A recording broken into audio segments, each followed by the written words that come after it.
I'm trying to condition myself and fall down in front of you and hopefully do less of it. Because if I can do this the correct way, if I'm successful, and I might not be, but I'm trying very, very hard to do this. But it's difficult for me to maintain because I can't hold that state of balance. Sometimes I get wound up and rage kicks in. Sometimes, I get a little carried away and excited and have too much fun. And maybe the fun is what you like. And it feels good, admittedly, while I'm doing it. But then I feel convicted later on. And I wish I had the ability to talk eloquently all the time. But I can't. So you have to kind of let me be human, I guess, sometimes. And it's not an excuse, because I'm not looking for an excuse. I'm not looking for anybody to give me permission to act out. But all of us have these things inside of us, not maybe to the extreme that I have.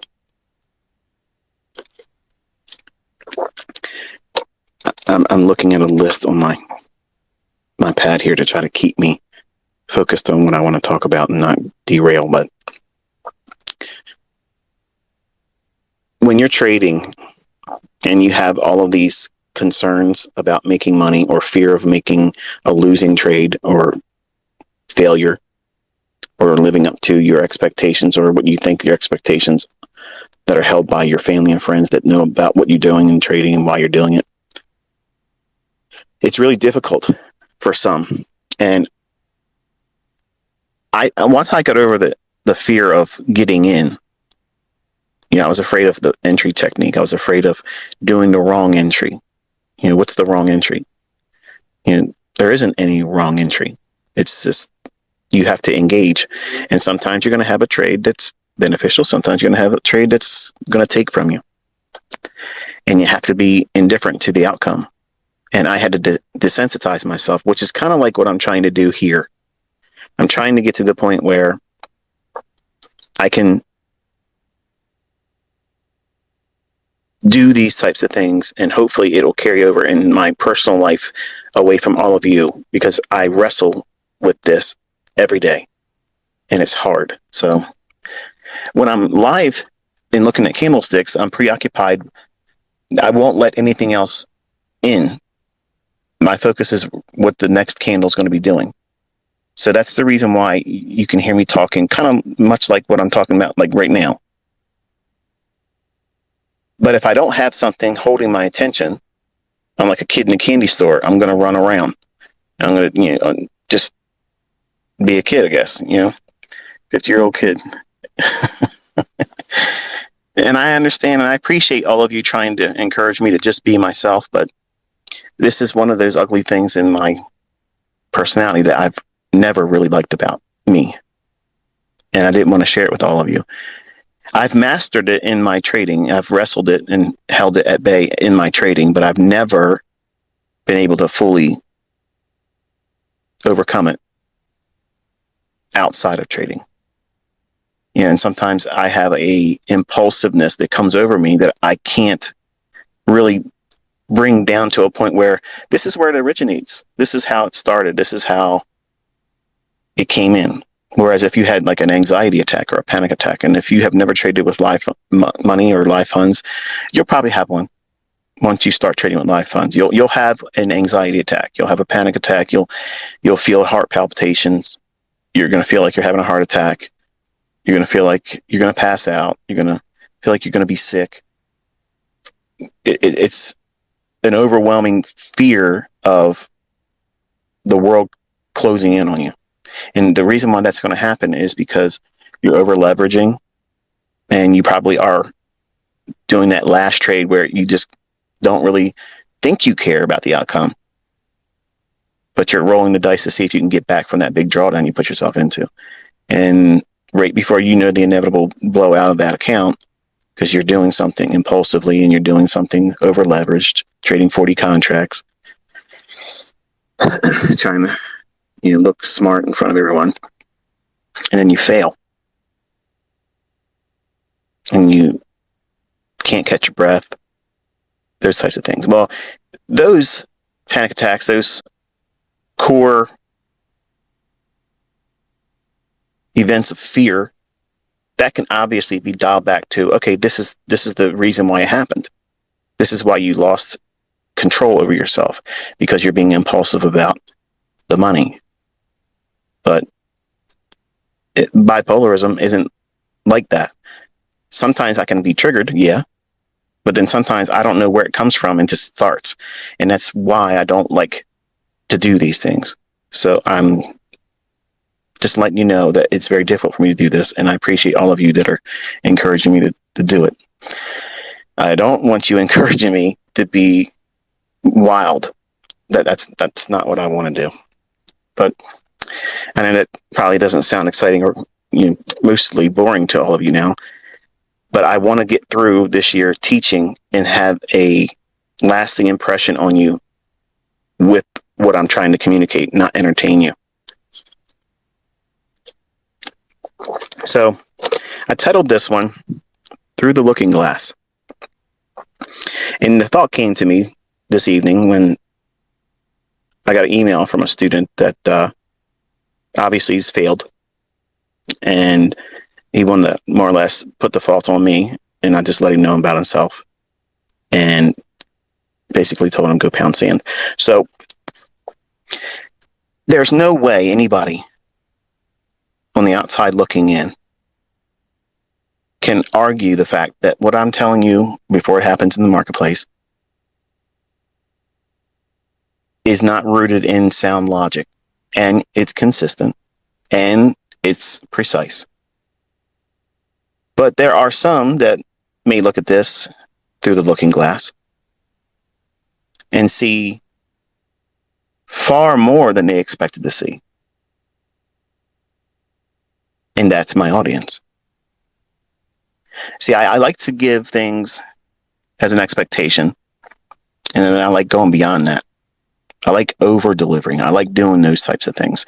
I like conditioning you as my audience and my student base to just expect, well, this is going to be good, but then you're floored because I gave you even more than that.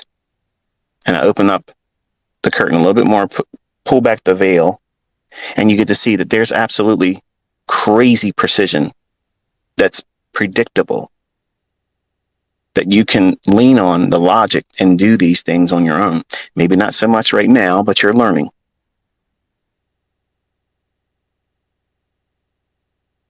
The topic of submitting to trades intraday and seeing folks say in the comment section, they can see it as I'm describing it, and they feel empowered by me explaining beforehand what happens and what's likely to happen. That's normal. And that's what I'm trying to condition all of you to feel, to motivate you. Because it would be very unsuccessful in motivating anyone if I wasn't able to tell you what was going to happen beforehand. Number one, it would communicate, a failure by me to be able to communicate something that I know is real, and many of my students for almost 7 years now have witnessed it on a day-by-day basis. You're all getting that experience right now. And it's not something that just started working. It's been like this for a long, long time. But you don't appreciate it until you see it. And when you're in the presence of that live commentary where it's being explained to you, this is what it should do, watch this here, it should do this, it shouldn't do that, we want to see this, we don't want to see that.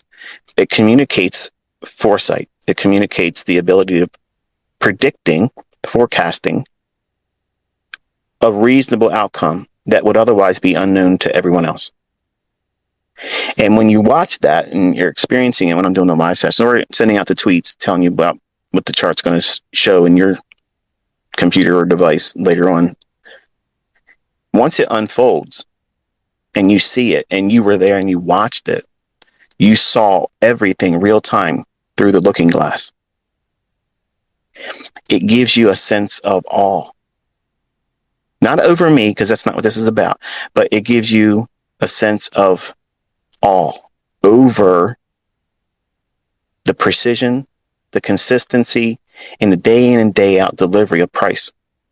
which should give you reason to not fear, not be concerned about them against us, them guys doing it to us guys. Okay. What we're doing is bringing our collective attention to what those individuals that put these markets in motion, what they're doing, we're getting in an alignment with that. You're never, ever, ever, Mr. Morrow, beating the market maker. You're never beating the market maker. Never. Okay. You will have the privilege to learn from me on how to be in alignment with that. You'll understand the concepts that get you safely in and out of conditions that are likely to hurt other traders. You'll learn how to navigate drawdown and not be fearful that just because you've done something incorrectly, and you will, it does not mean that this stuff doesn't work or that they're somehow changing things, because if that's what your mindset is revolving around right now, you're feeling panicked. Oh no, I better hurry up and do this because Michael's talked about how hard it's going to be. And I just want to jump in here and interject this part. I had to block a guy earlier today that came back to a discussion that I mentioned in the last Twitter space. And I let myself talk about things that I would never discuss those topics on YouTube, number one.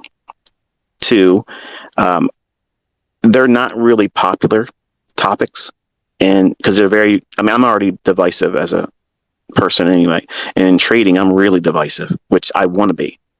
I want you to either love what I'm teaching or basically say, fuck off. I don't care. This guy isn't the right one for me and I'm moving on. Whatever.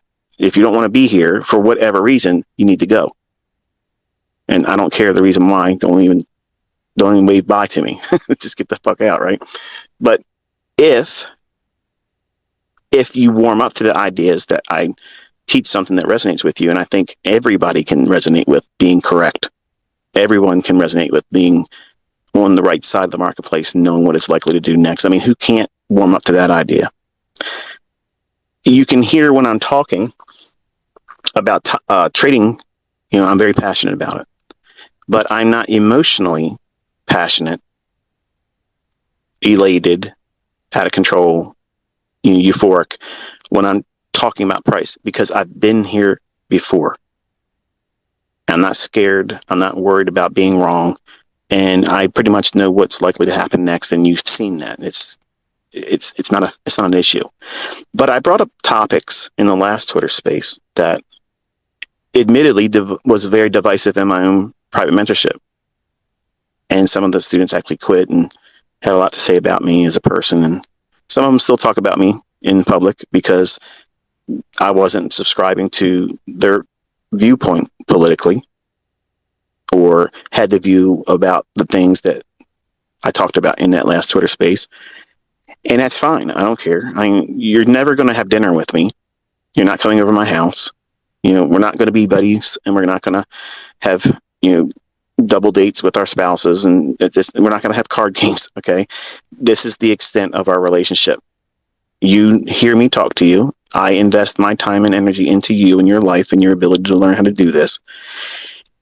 But if I'm asked a lot about certain things and I've kept myself away from it, eventually it wears on me. And if I'm in a setting like this, something will trigger me and I'll just start talking about the things that's fighting to get in the front of my mind.